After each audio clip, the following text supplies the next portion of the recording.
Good Tuesday, everyone. Welcome to the Volquest.com podcast with Austin Price, Jesse Simonton, and Rob Lewis. Brent Hubbs, glad to have you along with us on this Tuesday. Tennessee is bowl-bound at 6-5 after a 24-20 win over Missouri on a night where Jerry Garantano throws for 415 yards and 2 touchdowns.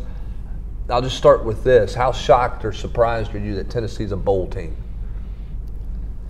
Well, if you'd asked me before the season, I would have said this is right around where I thought they would be. I thought they maybe be 5-6 going into this weekend, maybe trying to get that 6th win versus a Vandy team. But it's pretty stunning and almost laughably so walking off the field at Florida when they're 1-3 and did not seem like they had a pulse. And after the game, I thought not always are there new revelations this late in the season, but the fact that Pruitt kind of acknowledged this whole. He went scorched earth in the locker room in Gainesville and then kind of composed himself on the flight and said, hey, let's have another team meeting before you guys all disperse for this bye week, or for the weekend for the bye week. And then the players talked about it.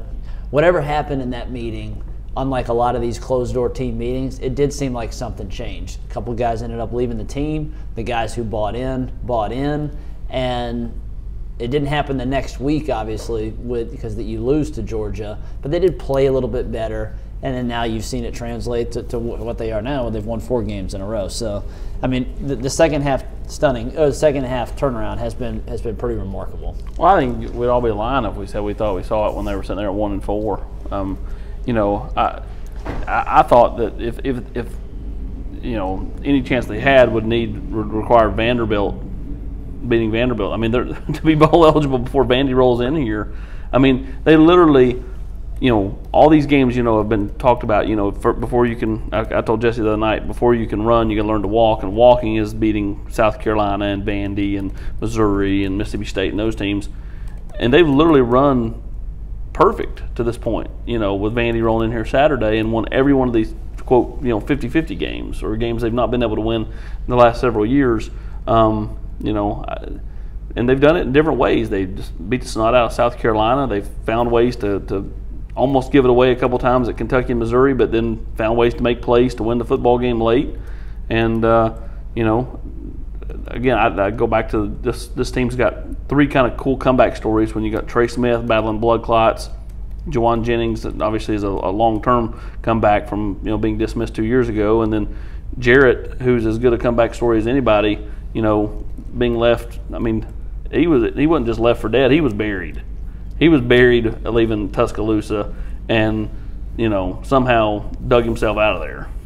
Well, yeah, there are 3. I think, Rob, when you look at this team and you characterize this team at the end of the day, now they've got to go finish it against Vanderbilt, or a lot of this doesn't sound very good because you lose 4 in a row to Vanderbilt. This is a bad Vanderbilt team coming to town on Saturday, so you got to finish it off. But when you look at this team, I think it's toughness personified is what jumps out at you. Maybe they didn't show that early in the year, but the toughness that they've had to stay together and then find a way to finish, I think that's the greatest characteristic of this football team is their toughness. Totally, and the mental toughness, and it's not just a cliche because it's shown up on the field and the way they've won the games that Austin was just talking about, the way that last drive against Mississippi State when they ran it off the goal line, down on the goal line against Kentucky when their backs were against the wall, and then Saturday at Missouri, not only did they overcome a 4th quarter fumble like they did against Kentucky, but they Missouri has that they get down inside the 20. Tennessee holds them to a field goal when they have to in the 4th quarter. The next possession, it looks like they've got them stopped with a Darrell Taylor sack on 3rd down, offsides, 3rd and 2. You're thinking, oh no, and boom, Henry T makes a play. And Jesse, correct me if I'm wrong, man. Mississippi State, South Carolina, Missouri, and Kentucky, all underdogs, right? Tennessee was underdog in all 4 of those games.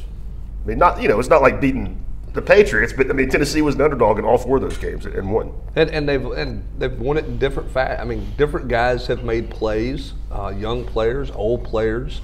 But what's interesting is, and I was trying to ask this to Coach Pruitt on Monday, and he didn't give a whole lot to it. Just, I think it's fascinating that this team has learned how to win close games, because you hear it all the time. You got to learn how to win. You got to learn how to win. How has this team figured out how to win? Henry T makes a big stop, forces a punt against Missouri. They don't give the ball back to Missouri because JG completes 2 third-down throws to move the chains. Kentucky, they make the play they have to at the goal line to pick the offense up after the fumble. Mississippi State, they come off the goal. How has this team learned how to win? Considering this is a program 2 years ago that this group of seniors went winless in conference play early in their career. What's been the key to this team learning how to win? I think just playing for each other. I mean, you talked about a minute ago, or Jesse did, when they had the guys that left the team. And I said this the other night. I don't think those guys were cancers, but I don't think they were engaged and bought in. And so when you eliminate, negative influences, like I said, I don't think they were like sabotaging or cancers or anything like that. But just guys that I'm not gonna practice hard today, and then it translates to 2 or 3 or 4 more guys. All of a sudden, when everybody starts rowing the same way, to me it changes things. And so I think they've just played for each other. Other than that, I get learning. I get the whole notion of they don't know how to win or learn how to win. How do you learn without just without just going out? I mean, you see it happen once and then you try to duplicate it. And so maybe that drive against Mississippi State, went a long way to finishing the game off Friday night or Saturday night when you needed 2 big conversions and Jarrett, who had kind of been erratic at times, threw 2 of his better balls. Well, I mean, this was a team that could not convert 3rd and short against BYU to win the football game. They win that game. BYU never gets the ball back. Then here they are Saturday night. They don't give it back to Missouri. Mississippi State, they didn't give it back. They put the game away. And so, I mean, it's not like there's waved a magic wand. I guess you go through enough experiences and you finally break through and maybe 1 becomes 2. But this is a team that couldn't finish a game off against BYU, which cost them the football game. And really, they thought the players kind of had it confused, and even Jeremy, I thought, they kept saying 1-4, and then it was 1-3 when they had this meeting, and then they get to 2-4, or what was it, 2? This rally, this second half surge to me has really started post Alabama. Now, the Mississippi State game, I think, was when the team finally gained some confidence. But then they then had to bounce back from an Alabama game that they were competitive in, but then saw their quarterback, who had been previously benched, make one of the more, just boneheaded plays we'd seen in recent Tennessee history. So to bounce back from that and then to win in 4 different manners, to your point of how they learned, it's been a collective effort because each week it's been something different. Everybody's plays pretty well against South Carolina, so you beat the brakes off the Gamecocks. Then the defense really bows up against UAB when the offensive line could not pass block to save their life. The next week you win a nail-biter at Kentucky. Then this week, I mean, they had a lot of reasons to lose. I mean, they outgained Missouri, twice as much, but they had baffling clock management at the end of the first half, a bunch of dumb penalties, another 4th quarter fumble, first time all season. 2 block field goals. 2 block field, first time all season. Get outscored in the 4th quarter, lose a turnover battle, and they win a game. And that's just kind of the progress that these guys have kind of bought in, where even when they make enough, even when they, clearly are still a very flawed football team, they have found a way to make enough plays to win. What do you think's a better story, Jared or Jajuan Jennings' story?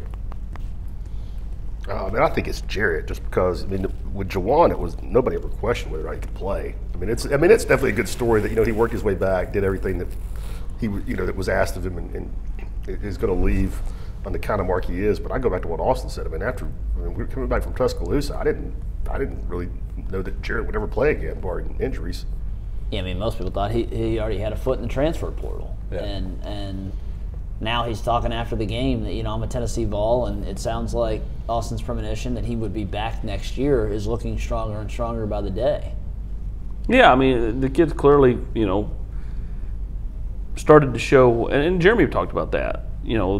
That's the guy we saw in fall camp. That's the reason that when he struggled early, we didn't react too quickly to make the move to somebody else, and eventually they had to. But Jarrett's kind of picked his game up. He's been aided by the receivers, attacking the football, and I think a lot of credit T. Martin on a lot of this. The receivers are playing hard. It's not just Jajuan and Marquez. I thought struggled early in the year and kind of was really frustrated with Jarrett when Jarrett was struggling, and then he kind of found his footing with that deep ball against Georgia, and just really played well ever since then.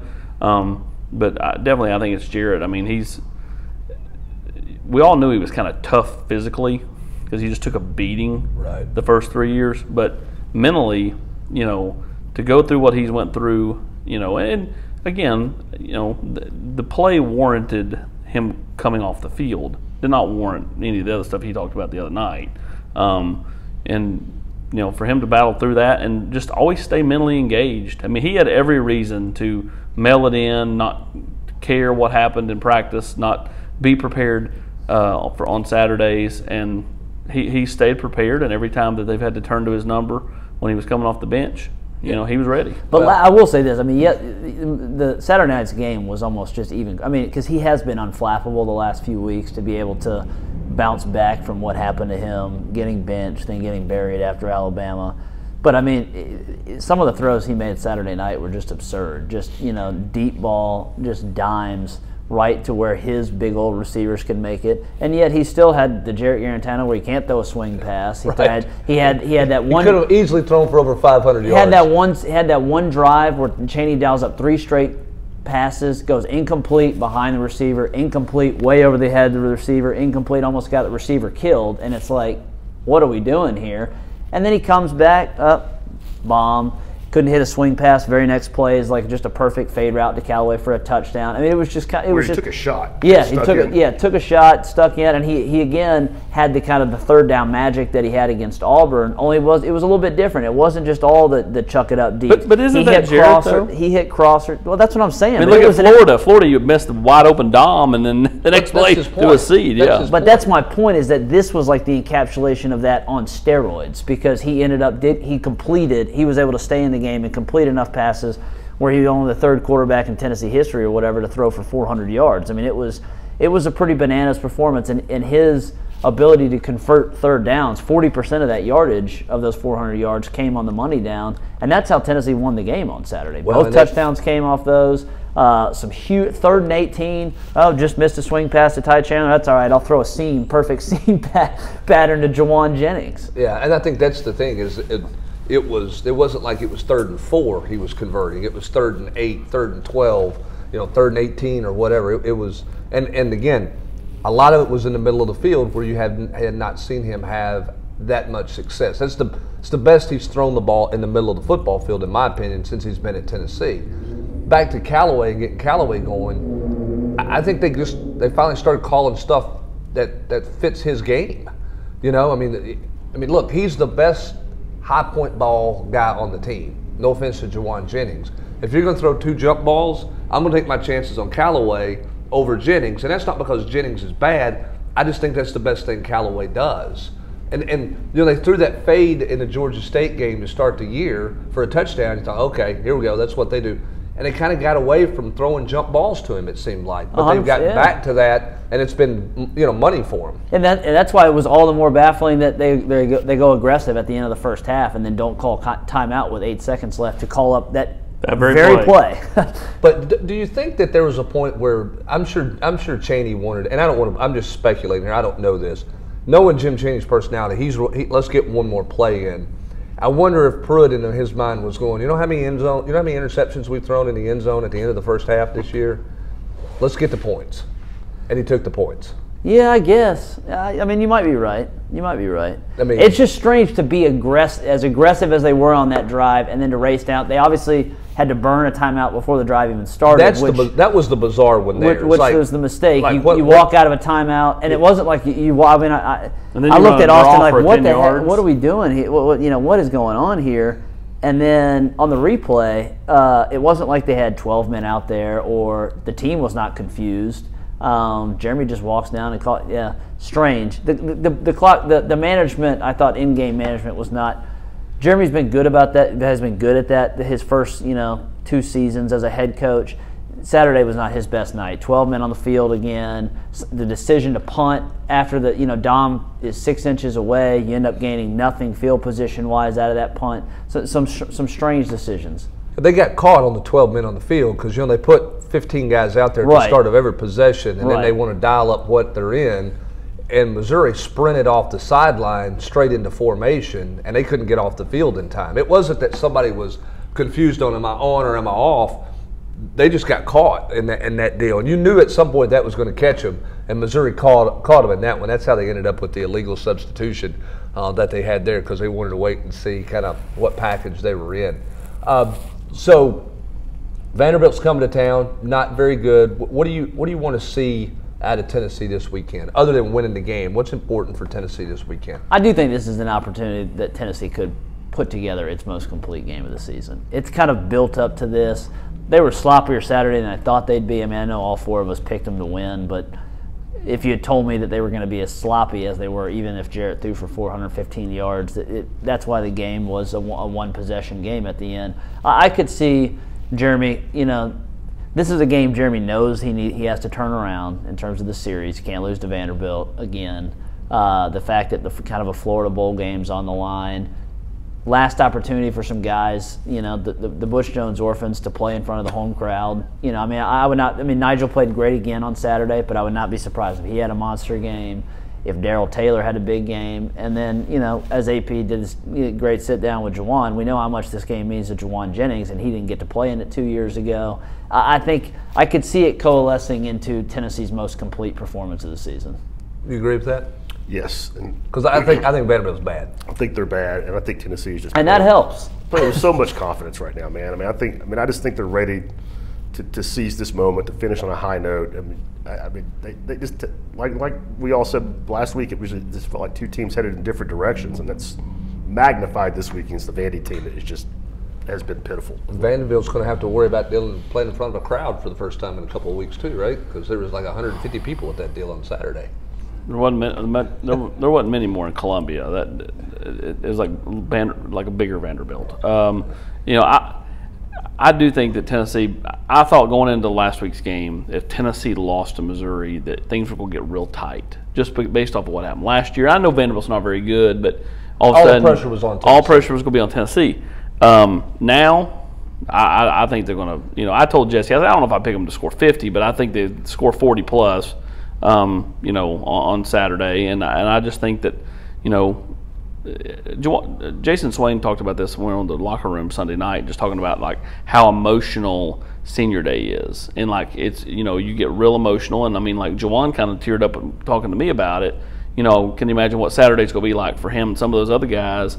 Like it's hard to come back down and then get ready to play for a game, and then have everything go your way. I just think that's the opposite's going to be with this kid, though. I just think I think all those guys are going to play really, really well. And I made this comment to you guys walking over here, and Jesse kind of laughed and dismissed it or whatever. A year ago, Tennessee had a losing streak against every team in the league. If you win Saturday, out of the 13 other teams, you've got a winning streak against 6 of them.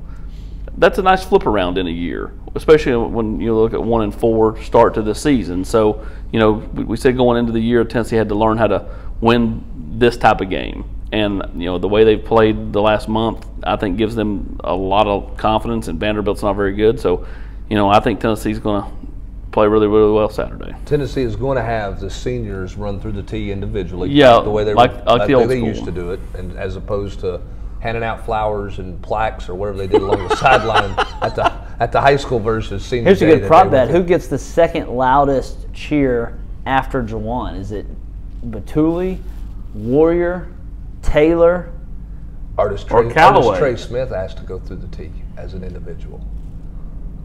That question wasn't asked on Monday. Some schools let that happen. Some schools don't. I don't know what's going to happen there. That's something to keep an eye on. And a nice touch by Jeremy and them to have Darren Kirkland come back in as well and run through the tee. But I think it's going to be a Warrior. Callaway. To me, it's Warrior or Callaway. I don't think it'll be Batuli or Daryl Taylor. And I think they'll have great. To me, there's like.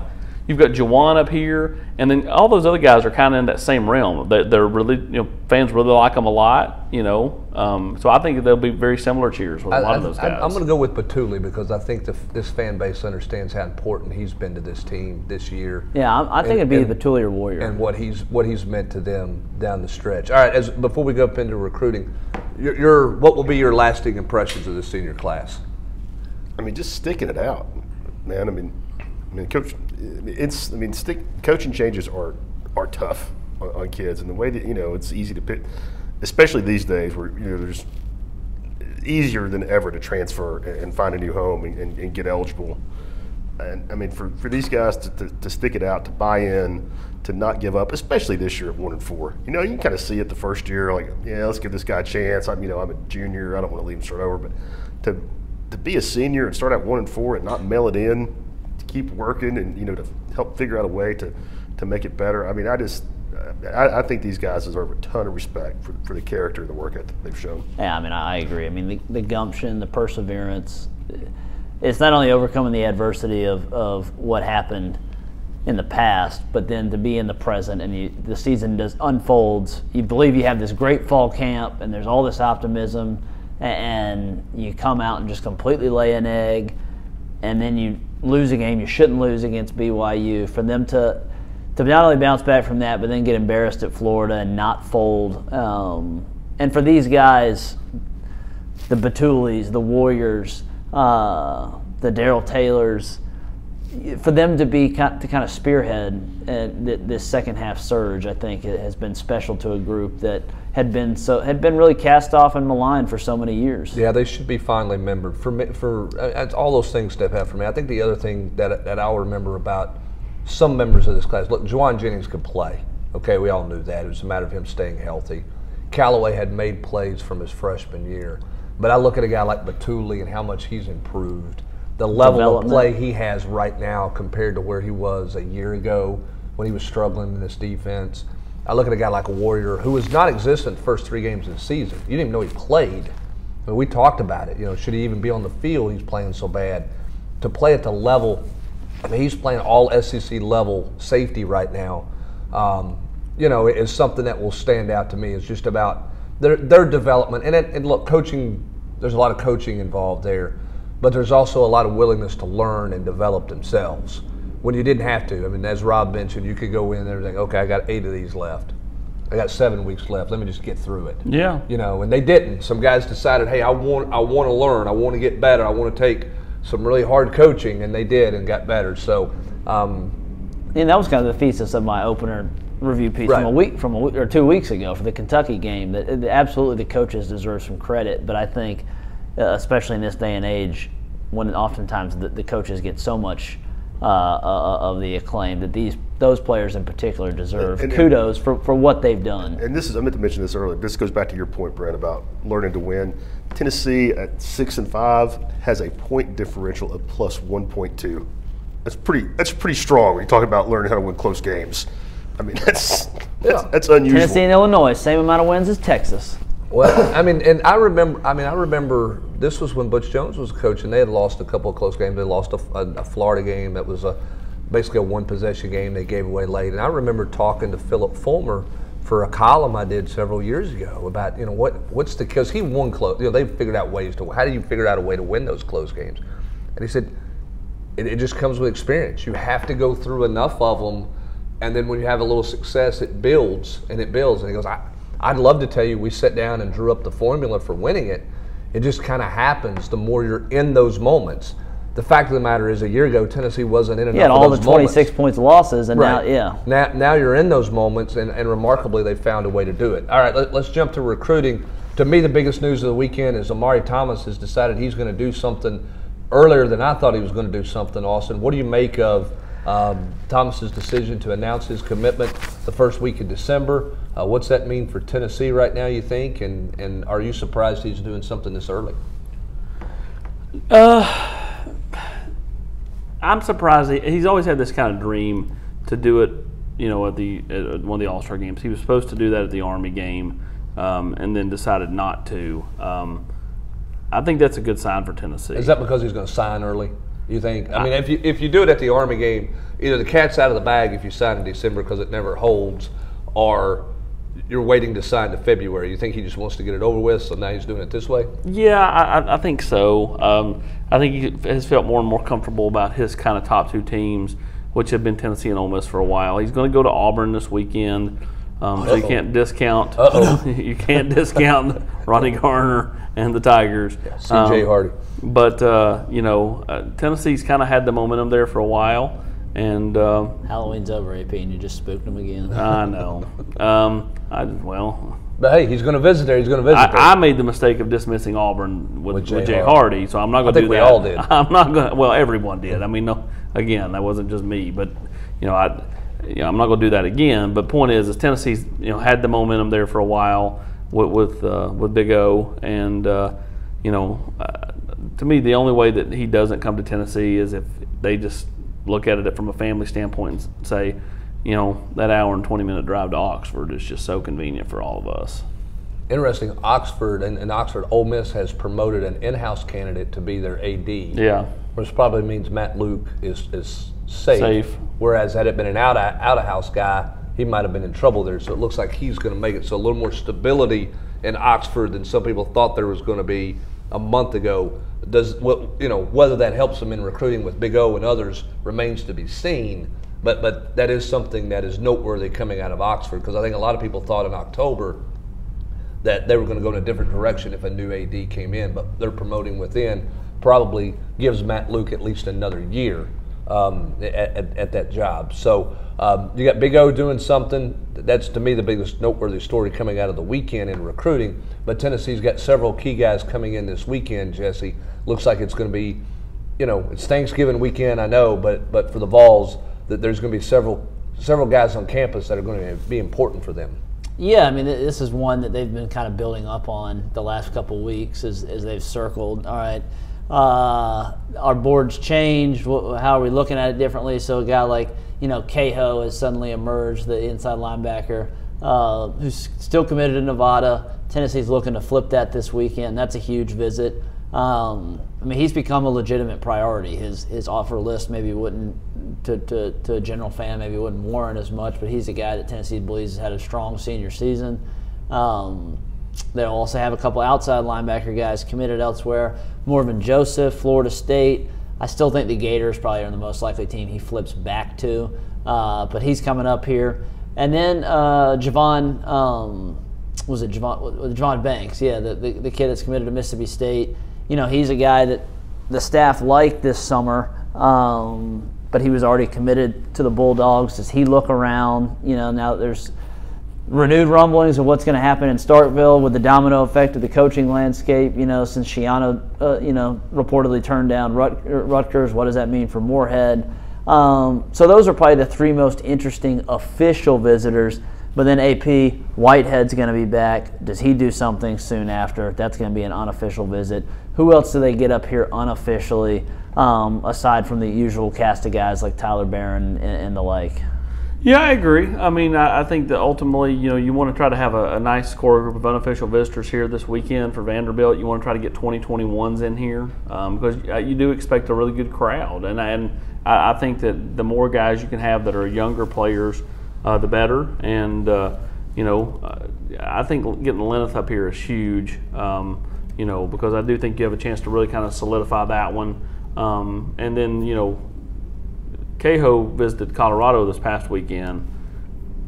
Big win. Liked it, but there's a big difference between Boulder and Knoxville as far as the atmosphere. How much does he kind of get blown away, and how much does a guy like Henry play a big role in that? If Henry plays well again Saturday like he's played all year and sits down and says, look, man, I need you here to alongside of me, Yeah.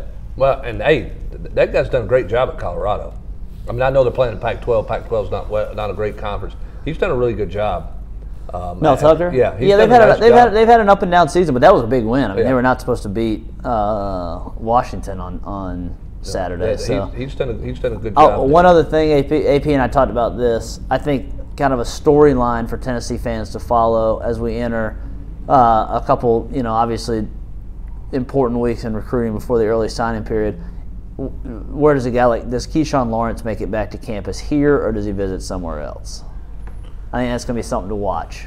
Yeah, I agree. I think you have to watch all those things. And I know that some fans are going to go, why do you guys keep playing up Keyshawn going somewhere else? Because, there's just enough buzz out there that, you have to be cognizant of it. Do I think Keyshawn signs with Tennessee? Yes. But at the same time, as long as there's a murmur out there, and there's been a little bit of a murmur out there, you have to be, aware of it.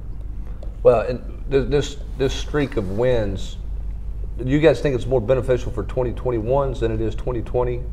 Not that it hurts 2020, I don't mean that, but everybody goes, well, this changed the landscape in recruiting for 2020. You're so far down the road with so many guys, you'd already targeted so many guys.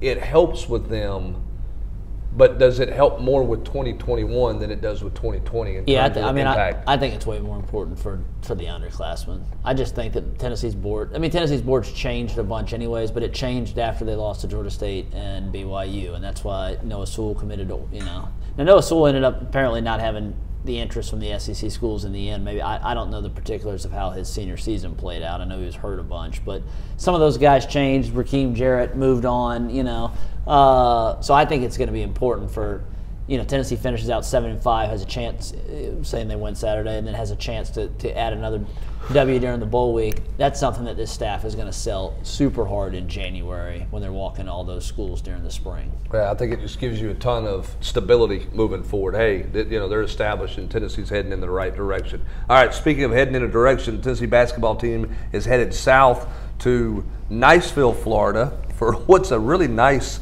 collection of teams to be playing in Destin, Florida in this tournament, Rob. Big challenge for Tennessee coming up this weekend. What are you looking for out of this basketball team? Just, continued improvement from the young guys, extend the bench, because they're going to need it. I mean, you can't win playing, 6 guys and having your 7th guy play 3 minutes like they did in Washington. I mean, you're not going to be able to do that all year long.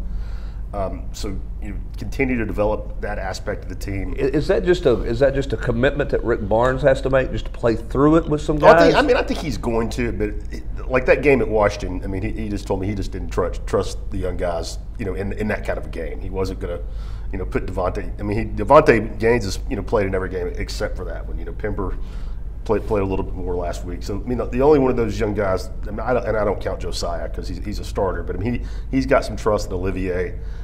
Gaines needs to come on.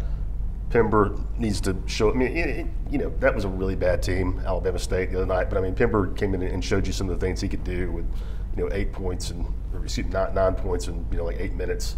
Had a couple blocks. I mean, he can help this team. So just find a way to extend the bench out. You don't need to play 10 guys, but you got to have 3 or 4 guys you can bring in that can play double digit minutes on a night when you need them, and especially when you get in conference play. And it's a grind. I mean, you can't be. I mean, he's not. Lamonte Turner and Yves Pons and Jordan Bowden can't play 36, 38 minutes a game all season long, I don't think.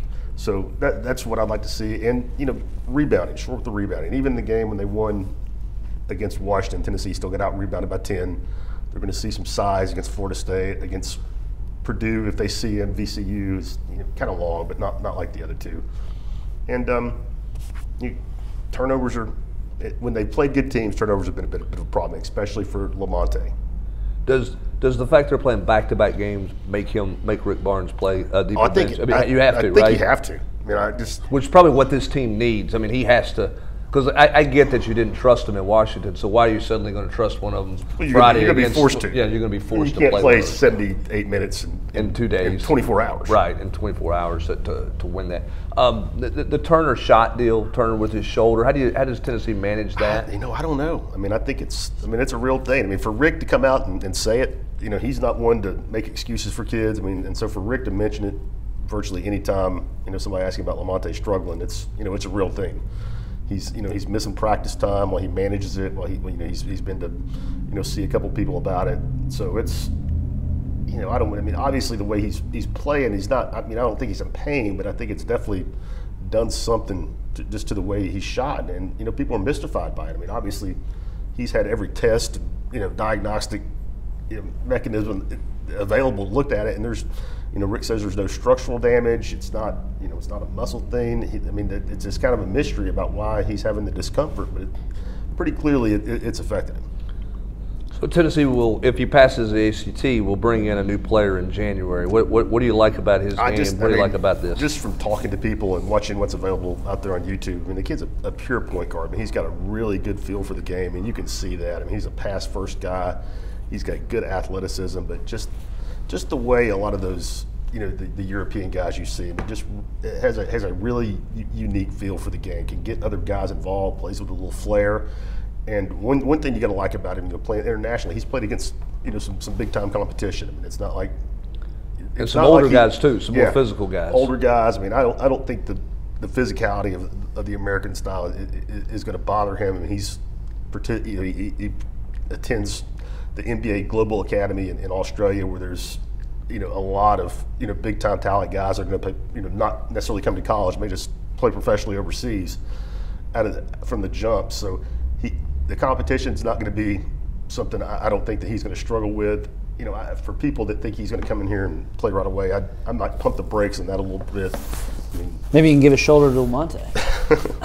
I'm not saying he won't play at all this year. I mean, I could see that, but as far as hitting the ground running and playing in January, the demands Rick places on point guards, I mean, coming in and learning the system in that short of amount of time and being thrown into conference play right away, I think that might be a little unrealistic. But I mean, it's a really nice kid, and I can tell you Tennessee's excited about him. Well, if you don't feel comfortable with your bench when you get into February, maybe those minutes are more than anybody thought it would be. I think some of that depends on, again, if you could spot you a few minutes and move somebody off the ball, move Turner or somebody off the ball, if you don't feel comfortable where Gaines is and some things with your depth, maybe he plays more minutes than you think. I think it remains to be seen. I'm with you. He's not going to come in and Rick's not going to give him the ball and say, hey, it's your team. But, pretty nice security blanket to potentially have in February if you don't feel like your bench has developed the way that you had hoped moving forward, which is why the rest of this month, this weekend, and then certainly in December is big for Gaines and some of those guys, Pember and some of those guys. I know they're different players, but when you start mixing in numbers, it's a nice luxury to have if those guys aren't coming along the way that you thought they would, or had hoped they would come along when you get late into conference play.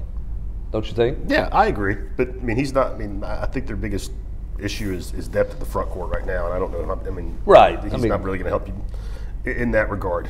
And I'm totally fine with moving Lamonte off the ball and giving the ball to Josiah.